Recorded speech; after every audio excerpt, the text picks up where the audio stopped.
താങ്കൾ ഈശ്വരൻ ഇല്ലെന്ന് പറയുന്നല്ലോ. ഈശ്വരൻ ഇല്ലെന്നുള്ളതല്ല, ഇല്ലെന്ന് എനിക്ക് അറിയാവുന്ന കാര്യമാണ്. അതെങ്ങനെ അറിയാം? എനിക്കറിയാം ഇല്ലാത്തതാണ്. അതിന് താങ്കൾ ഡെഫിനിഷൻ പറയൂ.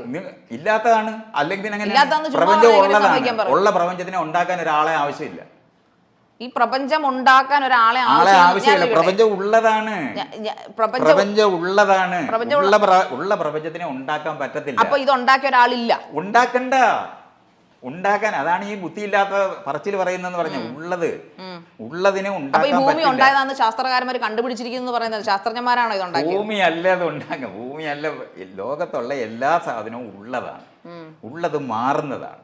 മാറുന്ന പ്രപഞ്ചത്തിനെ മനസ്സിലാക്കാൻ ശ്രമിക്കുമ്പോൾ നമ്മൾ ഇടുന്ന അടയാളങ്ങളെയാണ് നമ്മൾ തുടക്കങ്ങൾ എന്ന് പറയുന്നത്. അപ്പൊ ഞാനൊന്ന് ചോദിക്കട്ടെ, ഞാൻ ഇന്നിപ്പോ താങ്കളെ ഇന്റർവ്യൂ ചെയ്യാൻ വരുന്ന വഴിക്ക് ജസ്റ്റ് ഒരു അപകടം ചെറുതായിട്ടൊന്ന് വണ്ടി ഇടിക്കാനായിട്ട് പോയി. അപ്പോൾ അതിൽ നിന്ന് ഞാൻ നല്ല ദൈവവിശ്വാസിയാണ്. താങ്കൾ ഇല്ലെന്ന് പറഞ്ഞാലും ഞാൻ വിശ്വസിക്കുന്നു ദൈവത്തിൽ. അപ്പോൾ അതിൽ നിന്ന് രക്ഷപ്പെട്ട് എനിക്ക് കൃത്യസമയത്ത് ഇവിടെ എത്താൻ പറ്റുന്നു. അപ്പോൾ അതൊരു ദൈവവിശ്വാസമാണെന്ന് ഞാൻ വിശ്വസിക്കുമ്പോൾ താങ്കൾ അതിനെങ്ങനെ താങ്കൾ കണ്ണിക്കും? ഞാൻ കണ്ടിക്കേണ്ട ആവശ്യം എനിക്കില്ലല്ലോ. അല്ല, ദൈവം ഇല്ലെന്നല്ലേ താങ്കൾ? എനിക്കറിയാം. നിങ്ങളുമായിട്ട് എനിക്ക് എന്ത് കാര്യമാണ്? നിങ്ങൾ ദൈവത്തിൽ താങ്കളോട് സംസാരിക്കുന്നല്ലോ, ഇന്റർവ്യൂവർ അല്ലേ? എനിക്കൊരു താല്പര്യമില്ലാത്തൊരു കാര്യം നിങ്ങൾ പറയുന്നു കേട്ടോണ്ടിരിക്കും.